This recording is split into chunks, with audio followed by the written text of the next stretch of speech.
Top Santé, votre magazine sanitaire, présenté par Peggy Wabeno, tous les lundis à 14h. Rediffusion lundi 20h.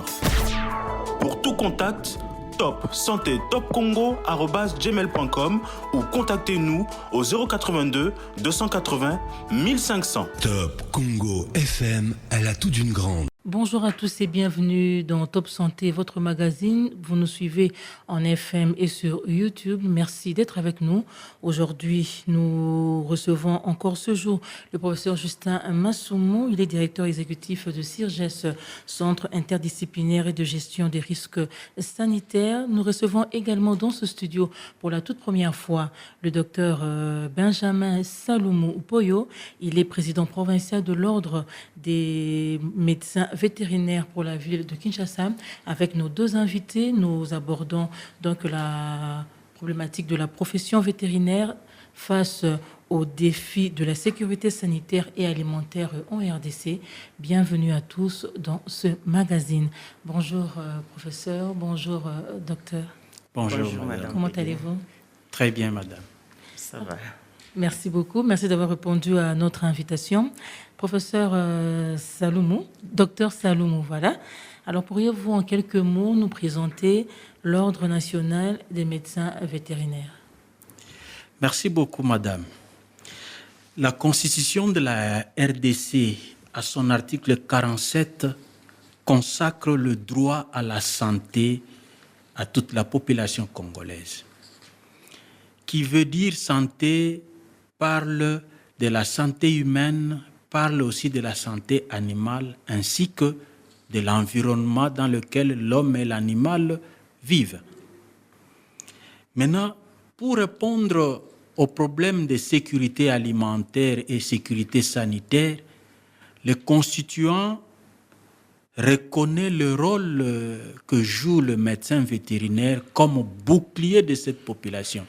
J'aime beaucoup cette image-là de bouclier. Si on remonte du temps de la Rome antique, le bouclier, c'était ce qui protégeait le militaire. Il s'égarait derrière son bouclier pour ne pas recevoir des flèches ou des lances de ses ennemis. Donc, le médecin vétérinaire, pour prendre cette image-là, est en avant-plan pour protéger toute la population contre les maladies qui sont véhiculés souvent par leur alimentation, qui sont véhiculés par les animaux que lui soigne.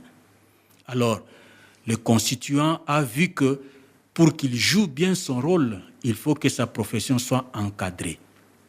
C'est ainsi que par la loi numéro 18/029, portant création, organisation et fonctionnement de l'Ordre national de médecins vétérinaires de la RDC, il lui a conféré le travail de prévenir, de garantir la prévention et le rétablissement de la santé animale et humaine.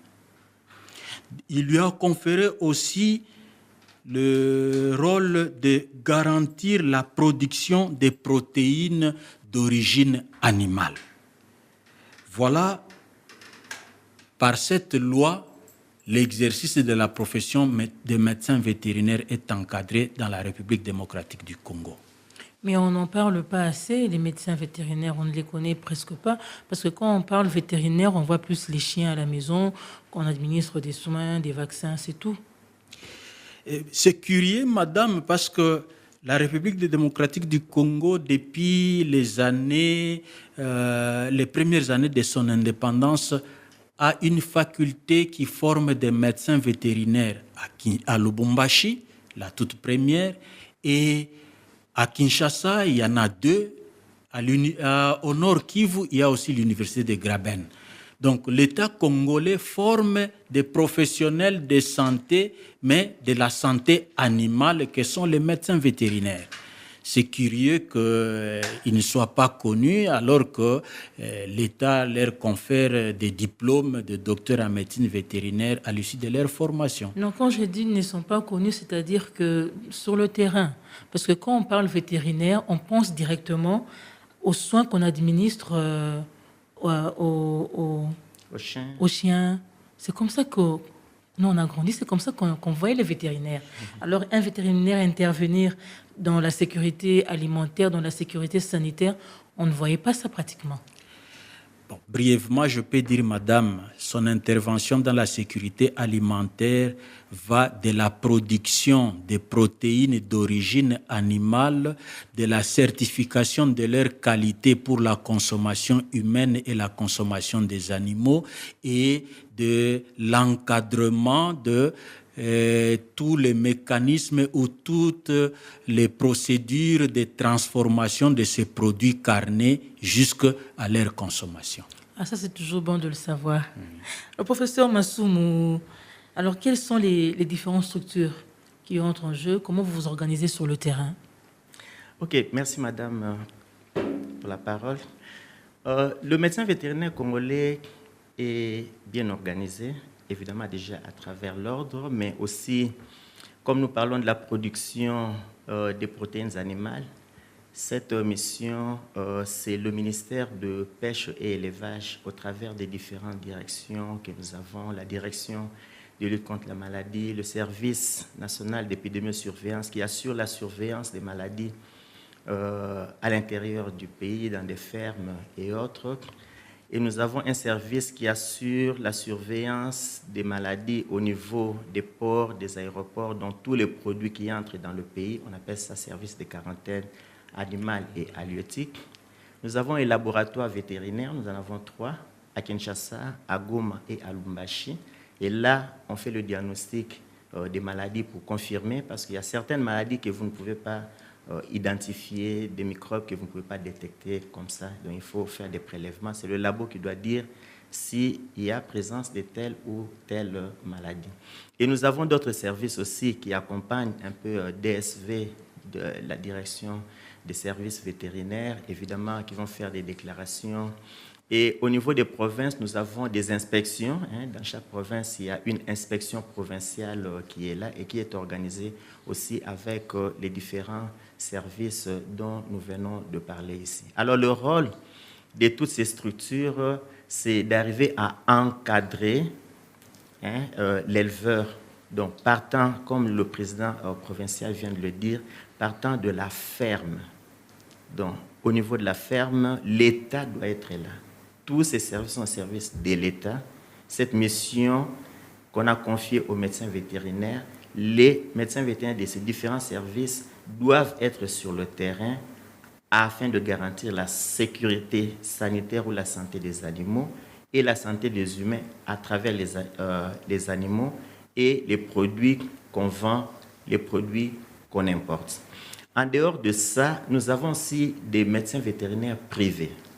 Évidemment, la plupart des gens que vous avez l'habitude de voir à la maison, ils viennent soigner le chien, mais en réalité, ils ne soignent pas le chien, c'est vous qu'ils soignent à travers le soin des chiens. Les chiens vont vous transmettre surtout la rage, et la rage est endémique dans la ville de Kinshasa. Aujourd'hui encore, il y a des gens qui meurent de la rage, alors que nous avons le vaccin, nous avons le produit, mais parce qu'il y a des difficultés dans le fonctionnement du système, les gens arrivent encore à mourir de la rage.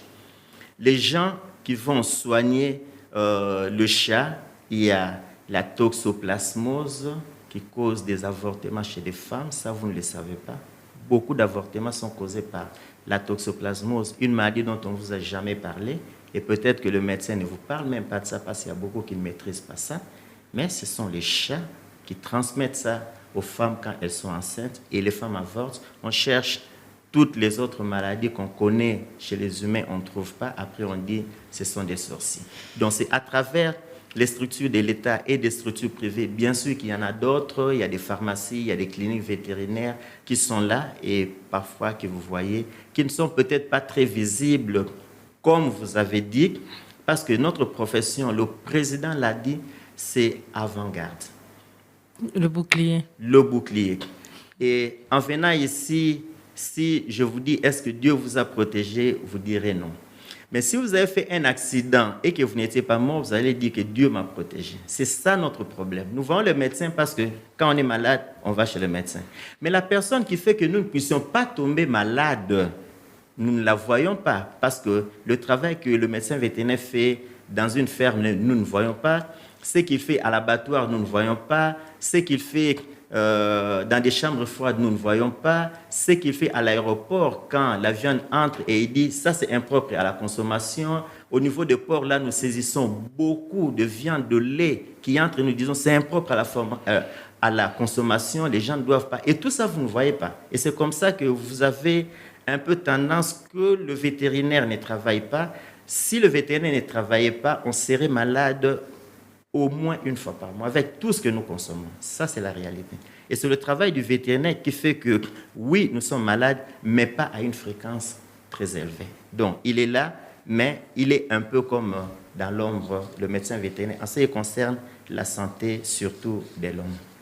Docteur Salomon, j'aimerais savoir, est-ce que toutes les structures, toute l'organisation que le prof Massoumou vient d'évoquer, est-ce que toutes ces structures-là évoluent bien, travaillent bien sur le terrain?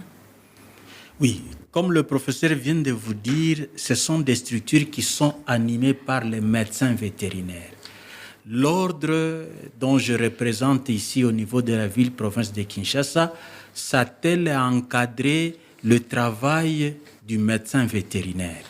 Le médecin vétérinaire qui fait l'expertise au laboratoire, le médecin vétérinaire qui fait l'expertise au poste frontalier, les médecins vétérinaires qui consultent dans une ferme, et ainsi de suite. Donc l'ordre s'intéresse à ce que ce médecin vétérinaire travaille dans les conditions prescrites par la loi. Mais est-ce que c'est le cas à Kinshasa?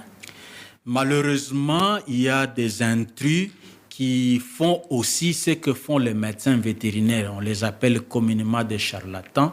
Mais l'ordre, en tant qu'ASBEL, doit recourir plutôt au pouvoir public. Parce que si je lis le préambule de la loi à laquelle j'ai fait allusion, il y a le point 7 où on demande à ce que l'ordre exige à l'État d'assurer l'encadrement des médecins vétérinaires et d'organiser une police de la profession. Si l'ordre des médecins vétérinaires peut dénoncer aujourd'hui un non-vétérinaire qui pose des actes dévolus à un médecin vétérinaire, il peut le faire, mais il n'aura pas de coercition sur lui. Il faudrait que l'autorité lui garantisse la collaboration de la police pour le mettre hors d'état de nuire. Mais est-ce que vous êtes déjà arrivé à dénoncer tous ces charlatans, comme vous les avez appelés? Nous les dénonçons au niveau de Kinshasa personnellement. J'ai déjà été dans des sous-commissariats de police avec 2 personnes non qualifiées et à qui on a demandé de ne plus exercer ce qu'il faisait auparavant comme médecin vétérinaire. À l'un, on a demandé de fermer carrément ce qu'il avait appelé clinique vétérinaire et à l'autre, on lui a retiré tout le matériel qu'il avait sur lui avec lequel il voulait faire... Il voulait poser des actes dévolus à un médecin vétérinaire. Oui, mais quel est le risque lorsque cette personne qui n'a pas qualité essaie d'exercer le travail d'un vétérinaire? Merci beaucoup, madame. Je voulais illustrer cela par une anecdote. Un monsieur prétend avoir eu affaire à un médecin vétérinaire qui aurait vacciné son chien contre la rage. Le produit administré n'est pas connu par les services vétérinaires et quelques jours après, ce chien-là développe la rage, il va mordre quelqu'un et la personne meurt. Voilà des cas pareils que nous rencontrons très souvent, posés par les charlatans et qui ternissent l'image de la profession vétérinaire. Et nous pouvons le combattre ou nous pouvons le faire taire avec la collaboration de l'autorité. Merci beaucoup, docteur Massoumou, et plutôt docteur Salomon Massoumou, donc pratiquement la même chose. Alors, professeur Massoumou, vous avez dit le travail du vétérinaire commence depuis la ferme Jusqu'à l'assiette. Jusqu'à l'assiette. De la ferme à l'assiette. De la ferme à l'assiette. À la voilà. fourchette. Mais moi, je voudrais maintenant savoir, aujourd'hui sur le terrain, si vous allez sur le marché, il y a de la viande qu'on vend à ciel ouvert, la viande découpée. Quel est le risque lorsque la population arrive à consommer une telle viande? Même si au départ, le travail du vétérinaire a été fait, mais du fait que le produit aujourd'hui a été exposé, quel est le risque? Oui, madame, en effet, il y a beaucoup de risques. Il y a beaucoup de risques parce que le vétérinaire fait son travail d'abord au niveau de la ferme. Au niveau de la ferme, nous luttons contre les maladies. Après avoir nourri l'animal, nous luttons contre les maladies. L'animal quitte la ferme, arrive au niveau de l'abattoir. Le vétérinaire est là, il accueille l'animal et l'animal est transformé en viande et il doit veiller, il doit vérifier et être sûr que cette viande ne contient pas des bactéries, des virus nuisibles à la population humaine. Rien que le vétérinaire peut être capable de voir ça. Il y a aussi des parasites, un peu les ténias et autres. À partir de là, il met son seau et dit cette viande peut être consommée. Mais ça ne s'arrête pas là. Il y a le véhicule qui va transporter cette viande-là. On devra se rassurer que la viande est transportée dans de bonnes conditions et arriver sur le marché, dans des supermarchés. Il faut aussi faire de l'inspection. Et dans tout ça, il faut toute une organisation, madame. La difficulté aujourd'hui, le président a parlé des charlatans qui sont dans la ville de Kinshasa. Ce n'est pas seulement dans la ville de Kinshasa, même à l'intérieur. Et ces gens sont nombreux. Et pourquoi ces gens sont nombreux sur le terrain? Nous disons toujours que la nature a horreur du vide. Quand il y a un vide, il y a des gens qui cherchent à combler.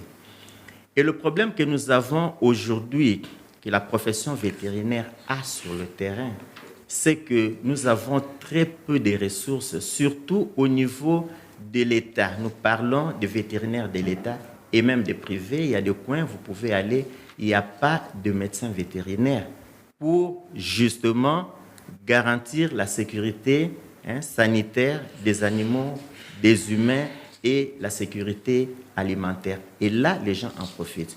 Aussi, les gens qui sont dans le secteur, voyant qu'il n'y a pas d'experts, ils sont prêts à faire du n'importe quoi. Et c'est ça que nous voyons.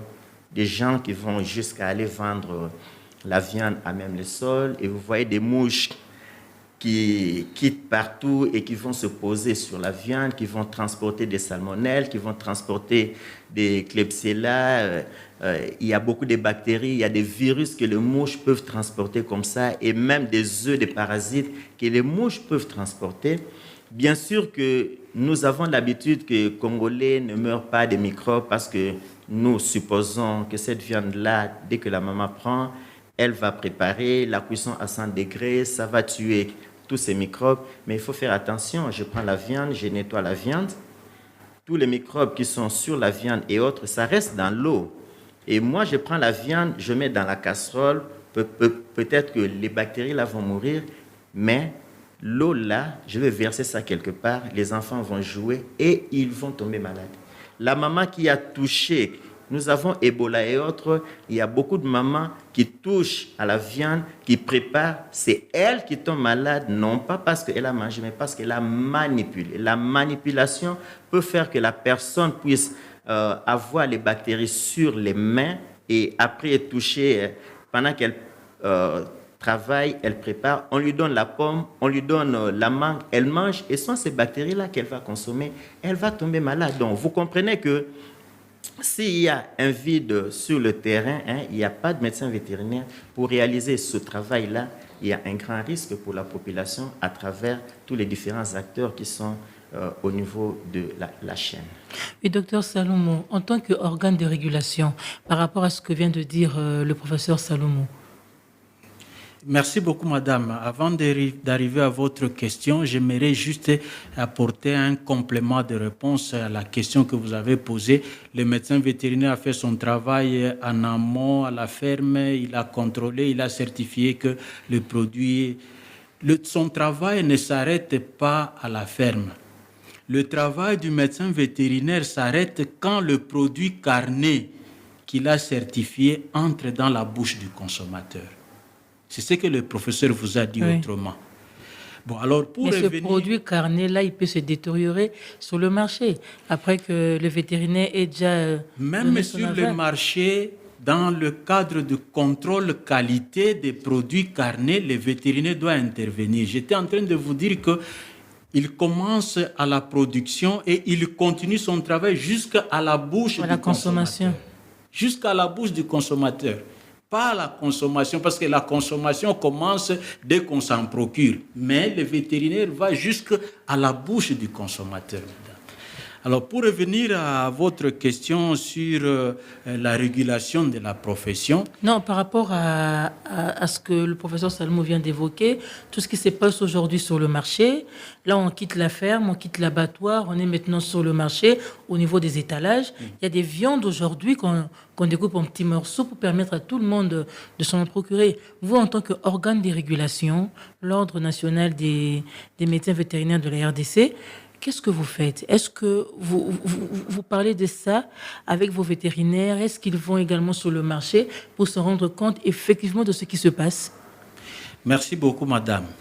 Je reviens toujours sur l'exposé des motifs de la loi 18029.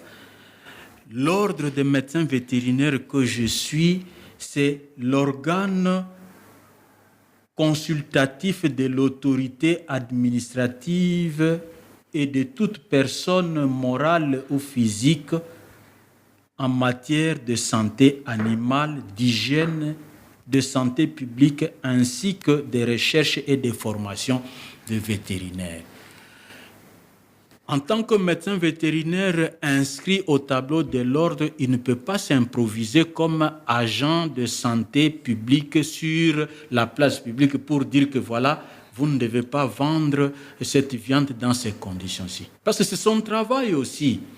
Si l'État l'affecte à ce travail-là, il dira que voilà, une viande expertisée à l'abattoir et qui doit être consommée doit suivre ce chaînon pareil, jusqu'à la consommation. Il ne doit pas être vendu dans n'importe quelle condition. Il ne doit pas être vendu par terre. Non, le médecin vétérinaire ne l'autorisera jamais que cette viande-là soit étalée par terre pendant la vente.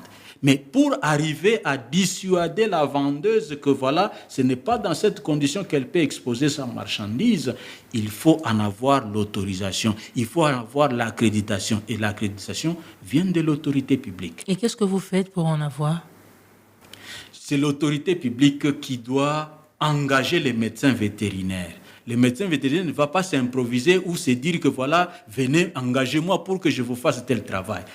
Nous disons à l'autorité publique en tant que conseiller que voilà, il y a des problèmes au niveau du chaîne alimentaire, de la chaîne alimentaire. Maintenant, qu'il y a manque d'effectifs au niveau de cette chaîne alimentaire-là, c'est à l'autorité de pourvoir par l'affectation de médecins vétérinaires qui en a l'expertise pour aller travailler sur le terrain. Professeur Massoumou, un complément de réponse? Oui, justement, madame, ça c'est un problème que nous devons régler le plus vite possible. Il est vrai, ce n'est pas l'ordre qui va descendre sur le terrain. L'ordre va encadrer la profession vétérinaire. Nous avions parlé des structures. Les structures qui sont en amont, il y a les structures, il y a, je n'ai pas parlé des universités qui forment, je n'ai pas parlé des centres de recherche qui mènent des recherches. Aujourd'hui, en République démocratique du Congo, vous pouvez aller dans des provinces où il n'y a pas de médecin vétérinaire. C'est ça le problème. Vous allez dans une province, il n'y a pas de médecin vétérinaire. Qu'est-ce que l'ordre va faire? Vous descendez au niveau des territoires, il n'y a pas de médecin vétérinaire. Vous descendez au niveau des secteurs, il n'y a pas de médecin vétérinaire. Alors que, en face, vous avez au ministère de la Santé publique, même au niveau des zones de santé. Les zones de santé, c'est l'équivalent des secteurs. Vous avez beaucoup de médecins dans une zone de santé, vous avez 0 médecin vétérinaire dans un secteur. Alors, qu'est-ce que le médecin vétérinaire va faire? C'est l'autorité qui doit affecter le médecin vétérinaire. Nous devons avoir, comme à l'époque, on parlait des moniteurs et autres, et qui étaient jusqu'au niveau des villages et consorts, nous devons le faire. Au niveau de chaque secteur, nous devons avoir au moins un médecin vétérinaire. Et ça doit être fait. On affecte des médecins vétérinaires, les universités vont les former. Aussi faudra-t-il que la législation suive. Quelqu'un a sa bête dans une ferme, j'arrive, je dis que c'est telle maladie, il faudra que la loi m'autorise à, par exemple, abattre cette bête. Aujourd'hui, nous avons une loi qui date de 1938. Je ne dirais pas que toutes les lois qu'on doit utiliser doivent être récentes. Il y a des lois même de 1400 et tout ça. Mais si beaucoup de dispositions sont devenues caduques, il faut réviser la loi. Alors que notre loi n'a jamais été révisée. Il y a beaucoup de nouvelles maladies qui sont là. Dans la loi de 1938, on a cité maladies de la liste A, de la liste B. Liste A et B, ça n'existait plus. On n'est plus là. Maintenant, on est dans les maladies listées. Et là, il y a beaucoup de maladies qui ne sont pas là. Vous ne verrez pas Ebola, vous ne verrez pas... Il y a tant de maladies qui ne sont pas là. Donc, il est vraiment temps que nous puissions revisiter la législation vétérinaire. Ce sont les outils que le médecin vétérinaire doit utiliser afin de faire sa profession sur le terrain. Sans ces outils, même si on les déploie comme nous venons de le dire, même si on les forme comme nous venons de le dire, si le médecin vétérinaire n'a pas d'outils pour pouvoir le sécuriser son travail, il ne le fera jamais. Il y a des fermiers qui sont bien informés. Vous arrivez, vous dites que je dois agir, il vous dit il n'y a aucune loi qui vous permet d'abattre mes animaux parce qu'il y a telle ou telle maladie. Ça pose problème. Aussi, l'autre problème que nous avons, qu'est-ce qu'il faut? Il faut des ressources. Il faut des ressources parce que le médecin vétérinaire, même si vous l'engagez et vous le déployez au niveau d'un secteur, nos secteurs ici, c'est comme des pays en Afrique, même en Europe, comme vous voulez. Et comment il va travailler, comment il va se déplacer? Les fermes sont partout. Les marchés sont partout, il doit se déplacer, il doit aller là où il y a les animaux, il doit aller là où il y a la viande, il faudra qu'il se déplace, mais il y a tous les secteurs, je sais, il n'y a pas de Jeep, tous les territoires, je sais, il n'y a pas de Jeep, et presque toutes les provinces non plus, il n'y a pas de Jeep, et il n'y a peut-être pas de motos dans certaines provinces. Comment le vétérinaire va-t-il travailler? Comment le vétérinaire va-t-il assurer la sécurité sanitaire de la population? Comment le vétérinaire va-t-il assurer la sécurité alimentaire de la population? On va continuer à importer et on va continuer à crier Ebola, 14e, 15e, 16e. Tant que toutes ces conditions ne seront pas réunies, le médecin vétérinaire sera là, mais il ne saura pas réaliser son travail. Professeur Massoumo, est-ce que vous avez une idée des provinces où il n'y a pas de médecins vétérinaires? Il y en a beaucoup. Il y en a beaucoup. Si vous allez dans la province de l'Équateur, là où il y a Ebola maintenant, l'inspecteur qui est là, il n'est pas médecin vétérinaire. Si vous allez dans la province de la Chuapa, il y a un seul médecin vétérinaire qui a été affecté à partir de Kinshasa ici. La dernière fois quand j'étais là, il n'était pas en fonction. Et là, nous disons d'un seul médecin vétérinaire. Le jour où le gouverneur va le notifier pour qu'il soit utilisé, il sera l'unique dans une grande province. Et il y a tant d'autres provinces. D'ailleurs, on est en train de préparer des descentes pour réévaluer le système de surveillance comme on avait fait de 2015 en 2017, 5 ans après, pour voir quelle est la situation. Mais nous savons qu'il y a beaucoup de provinces où il n'y a pas de médecin vétérinaire au niveau des structures de l'État. Peut-être qu'il y a certains privés, mais ça doit commencer par les structures de l'État avant de regarder au privé, parce que beaucoup d'entre eux, comme l'a dit le président, sont des charlatans. Ils viennent qui sont des docteurs. La population ne demande pas une carte. Et le jour où vous demanderez une carte, on vous montrera une carte en bonne et due forme. Mais ça sera falsifié. Et c'est ça le problème. Alors, docteur Salomo, comment ça se passe alors dans les provinces où il n'y a pas de médecin vétérinaire? Comment est-ce que la sécurité sanitaire et alimentaire des humains est assurée? Malheureusement, madame, je peux vous répondre que là où il n'y a pas de répondant, vous n'avez pas la vérité. Donc, de ce côté-là, les gens sont sacrifiés. Et c'est le plaidoyer que nous avons vis-à-vis de l'État congolais. C'est bien bon d'avoir des pléthores de provinces, c'est bien bon de faire la subdivision administrative, mais il faut placer les animateurs dans les structures qui vous garantissent la santé. Et les médecins vétérinaires, ils sont sous-employés. J'ajouterai même dans ce que le professeur avait dit, ils sont sous-motivés. C'est-à-dire? Vous vous imaginez, on met le médecin vétérinaire en face de son collègue des hôpitaux. Je lis dans le préambule, la médecine humaine et la médecine vétérinaire et l'environnement constituent les 3 piliers de base sur lesquels repose solidement la santé universelle. Je prends juste un petit exemple.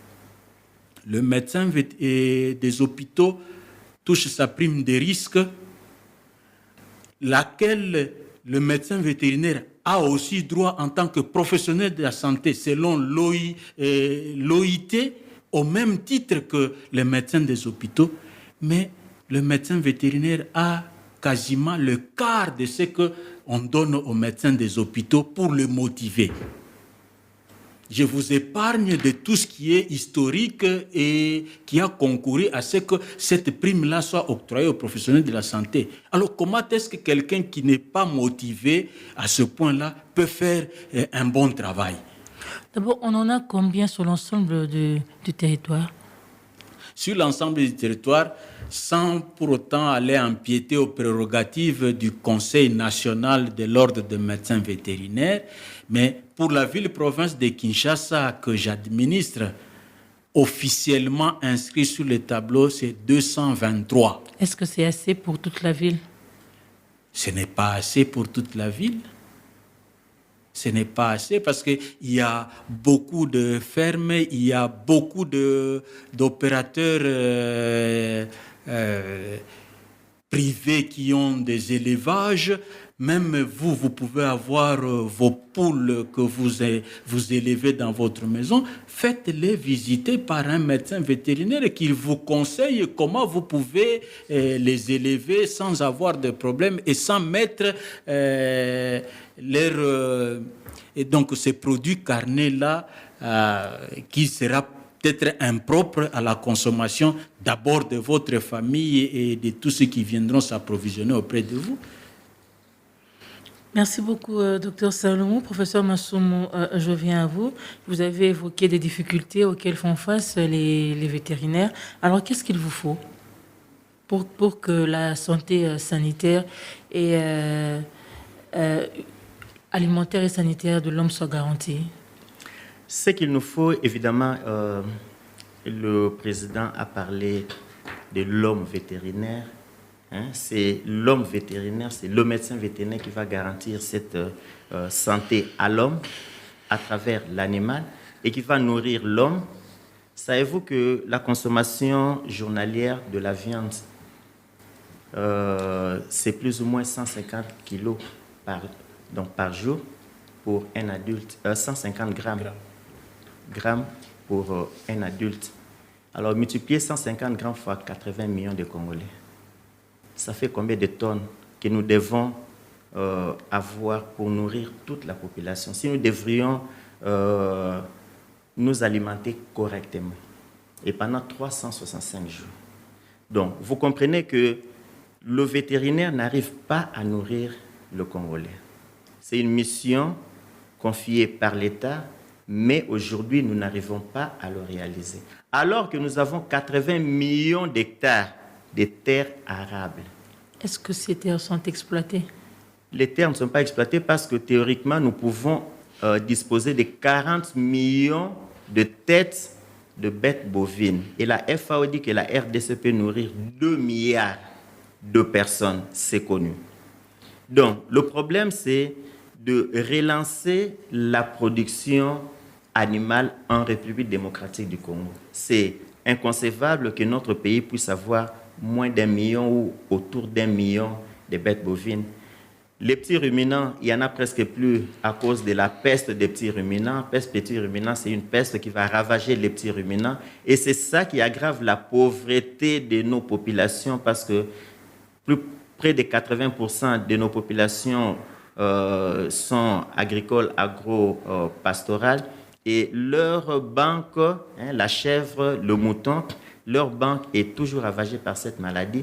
Étant donné que le médecin vétérinaire n'est pas là, nous en avions parlé, l'éleveur crie, il y a des mortalités ici et personne ne peut intervenir. on doit relancer l'élevage. Pour relancer l'élevage, il faut une bonne politique. Nous devons avoir une bonne politique en matière d'élevage, mais aussi de l'agriculture, parce que ça va de pair. Mais il faut en même temps que nous puissions renforcer le système de contrôle de maladies, donc tout ce qui est surveillance et tout ce qui est riposte, tel que nous en avions parlé ici. Alors, si nous arrivons à avoir ce dispositif, à déployer le médecin vétérinaire là où il doit être, à le former, évidemment comme on le fait déjà à l'université, mais aussi à travers la formation continue, à l'équiper parce qu'il a besoin des ressources pour pouvoir travailler, à ce moment-là, nous serons capables de produire une quantité suffisante et réduire les importations telles que nous sommes en train de le réaliser maintenant. Peut-être que ce que beaucoup de gens ne savent pas, il y a beaucoup de produits que nous arrêtons au niveau de la frontière. Il y a une étude qu'on a faite dernièrement, les produits carnés que nous avons importés d'autres pays, il y en a qui étaient importés pendant qu'il y avait des épidémies dans ces pays, avec risque que des pathogènes puissent entrer dans notre pays. Il y a 10, 20, 30 ans, il y avait des maladies en Ouganda, donc le long de la frontière de la RDC, qui ne pénétraient pas dans notre pays. Nous disions PPCB, Angola, Leishmania, Soudan, ainsi de suite. On les disait comme ça, nous, quand on étudiait. Aujourd'hui, toutes ces maladies sont là. Et pourquoi? Et pour quelle raison? Mais justement, c'est ça. Frontières poreuses, nous le disons. Mais partout là, il faut mettre des médecins vétérinaires. Et ceux qui sont là, il faut leur donner les moyens. Les microbes, on ne les voit pas à l'œil nu, madame. Il faut avoir du matériel. Quand la viande vient, je regarde, je dois prendre un morceau, j'amène au laboratoire qui doit être là à côté. Vous ne devez pas prélever un morceau de viande, moi je ne sais pas, Matadi, envoyé à Kinshasa, on doit analyser, après quelques jours, la viande doit rester là, non. Donc, il y a un minimum que nous devons avoir sur le terrain pour protéger le Congolais et arriver à faire notre travail. Nous avons étudié, nous savons comment le faire, mais parfois nous ne sommes pas là, et là où nous sommes, nous ne sommes pas assez équipés, et c'est comme ça que nous ne pouvons pas vous garantir, bien sûr, nous faisons ce que nous faisons, mais il y a toujours des pathogènes qui peuvent passer. Donc, ça, c'est assuré, mais à côté de ça, il faudra relier, le président l'a dit, santé humaine, santé animale, santé environnementale. Il faudra que le One Health dont on a parlé la fois passée soit effective aussi, et c'est ça qui va nous permettre de garantir, puisque nous parlons de la santé de l'homme. Évidemment, il faudra que nous soyons connectés avec ceux qui s'occupent directement de la santé de l'homme. Nous le faisons indirectement et à ce moment-là, la sécurité sanitaire sera garantie et la sécurité alimentaire aussi. Professeur Massoumou, quand vous dites « nous faisons ce que nous faisons avec ce qu'on a », ça veut dire qu'on fait seulement et le reste, tant pis? Non, pas le reste, tant pis. J'utilise ma machette et je coupe. Si par jour, une machette peut couper 10 arbres, je coupe 10 arbres. Mais si vous me donnez une tronçonneuse, je vais couper 100 et 200. C'est ça que je suis en train de dire. Donc, il faudra que, et ça nous le disons, il faudra que l'État congolais déploie des vétérinaires partout où ils doivent être. Il faudra que l'État congolais donne les moyens aux vétérinaires. Il faudra que l'État congolais mette le vétérinaire à sa place afin de pouvoir garantir cette sécurité. Cette mission qu'il lui a confiée, vous ne pouvez pas confier une mission à quelqu'un sans lui accorder des provisions ou des ressources. C'est de ça que nous sommes en train de parler, madame. Merci beaucoup, professeur Massoumou. Docteur Saloumou, quel avantage aujourd'hui, qu'est-ce qu'on gagnerait aujourd'hui si on arrivait à relever tous ces défis? On gagnerait dans le contrôle des maladies, on gagnerait dans la bonne santé des humains et des animaux, on gagnerait dans la qualité de l'alimentation en produits carnés qu'on met à la disposition et des hommes et des animaux. Le 30 avril dernier, on a célébré la journée vétérinaire mondiale, c'est comme ça? Qu'est-ce que cela représente pour le pays? Pour notre pays, et surtout que le thème de cette année 2022 parle de la résilience de la profession vétérinaire, le pays gagnerait en écoutant comment se démène la profession vétérinaire pour assurer les missions qui lui sont dévolues. Le pays gagnerait en intégrant les propositions que les vétérinaires lui font pour développer et le secteur animalier et le secteur même économique. Je veux vous surprendre, madame, que le médecin vétérinaire, c'est aussi un économiste. Quand vous voulez entreprendre dans l'élevage, cherchez à ce que le médecin vétérinaire vous conseille pour que vous ne fassiez pas faillite 1 mois ou 2 mois après avoir commencé votre entreprise. Il a les connaissances nécessaires en matière de l'économie animale qu'il peut vous fournir. Si aujourd'hui on ne dénombre plus des fermiers qu'on avait dans les années 70, dans les années de l'indépendance de la RDC, c'est parce qu'on a négligé les médecins vétérinaires dans les exploitations fermières et autres. Donc le pays a beaucoup à gagner s'il met le médecin vétérinaire à sa place, s'il l'écoute aussi. Parce que la profession vétérinaire ou l'ordre de médecins vétérinaires qui encadre cette profession est un conseiller du gouvernement congolais, conseiller de l'État congolais, conseiller de tout entrepreneur dans le secteur agropastoral. Et professeur Masumo, un complément? Oui, madame, par rapport, vous avez parlé du gain. Le médecin vétérinaire, c'est un grand acteur du développement. Si vous voyez les grands pays de ce monde insister sur l'agriculture, sur l'élevage, ce n'est pas pour rien. À partir du moment où nous allons améliorer la production de la viande et tous les produits carnés, laitiers et autres, il y aura un effet d'entraînement.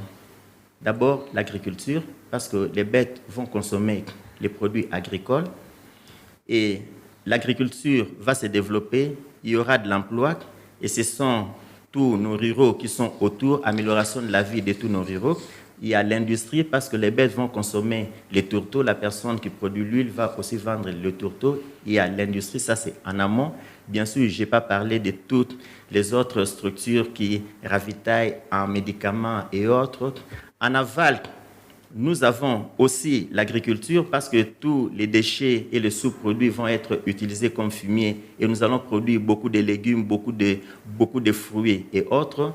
En aval, on aura beaucoup d'industries de transformation des viandes, de lait. C'est de l'emploi, c'est des taxes, c'est de l'économie, c'est le commerce extérieur, mais c'est la confiance vis-à-vis d'abord de la population parce qu'à ce moment-là, on va produire beaucoup, on vendra moins. Le social va s'améliorer, on va vendre à l'extérieur, les devises vont entrer au lieu de faire sortir les devises aujourd'hui. Donc par là, vous voyez, en développant l'élevage, on touche plusieurs secteurs de la vie nationale. Il suffit que le budget de l'année prochaine consacre, je ne sais combien de milliards, uniquement au développement de l'élevage. Une année après, vous verrez beaucoup d'autres secteurs qui seront entraînés dans cet élan-là. Aussi en développant l'élevage, parce que nous parlons de l'insécurité dans notre pays. Je vous informe que la sécheresse est en train d'évoluer. Les gens qui ont des bêtes au niveau des Sahel et autres, ils ne laisseront pas leurs bêtes mourir. Ils vont aller là où il y a la terre, là où il y a le pâturage. C'est en RDC, 80 millions. Et si nous n'occupons pas le terrain avec des bêtes chez nous ici, avec des champs et consorts, le vide là sera comblé par tous ces éleveurs qui vont forcer pour pénétrer dans notre pays. Ça, c'est dans la sécurité. Comme pour dire que l'élevage peut aussi garantir la sécurité nationale en République démocratique du Congo. Merci beaucoup, professeur Masumo. Docteur Salomon Clôture déjà, vous avez un mot à ajouter? Oui, le dernier mot que j'ai à ajouter, c'est que les médecins vétérinaires ont compris dans la déclaration du chef de l'État de la revanche du sol sur le sous-sol, que ce n'est pas seulement les plantes qui sont sur le sol qui doivent être promises pour plus de production, c'est aussi l'animal. Et l'animal dont la santé est entre les mains du médecin vétérinaire fait aussi partie de cette revanche-là du sol sur le sous-sol. Merci beaucoup. Voilà, fidèles auditeurs de Top Congo FM, chers internautes, c'est la fin de cette émission. Nous avons reçu aujourd'hui 2 invités. Il s'agit donc du professeur Justin Massoumo, qui est médecin, qui est directeur exécutif de CIRGES, mais il est également médecin, doyen de la faculté de médecine vétérinaire à l'Université pédagogique nationale et chercheur à l'UNRB. Nous avons reçu aujourd'hui également le docteur Saloumou Benjamin Boyo. Il est président provincial de l'Ordre des médecins vétérinaires pour la ville de Kinshasa. Avec nos invités, nous sommes revenus sur le défi de la sécurité sanitaire et alimentaire en RDC. Il est important de savoir qu'il faut faire intervenir le médecin vétérinaire pour garantir la sécurité sanitaire et alimentaire de la population. Mais le constat est déplorable car il n'y a pas assez de médecins vétérinaires, que ce soit à Kinshasa et dans l'arrière-pays. Pour conclure, nous devons savoir que le médecin vétérinaire est un grand acteur de développement. Voilà, c'en est fini pour aujourd'hui. Je dis merci à toute l'équipe technique coordonnée par Miguel Mena. Merci à l'équipe vidéo constituée de Patrick Mongongo et de Théophile Lusakweno et à l'équipe audio qui a été assurée par Jacques Nzinga. Je vous retrouve donc la semaine prochaine pour un nouveau numéro. En attendant, prenez soin de vous. Maman, viens voir. Qu'as-tu, mon enfant? Je souffre et j'ai très mal. T'as mal où c'est? Ici, sur le côté. Top Santé, votre magazine sanitaire, présenté par Peggy Wabeno, tous les lundis à 14h. Rediffusion lundi 20h. Pour tout contact, Top Santé Top Congo@gmail.com ou contactez-nous au 082 280 1500. Top Congo FM, elle a tout d'une grande.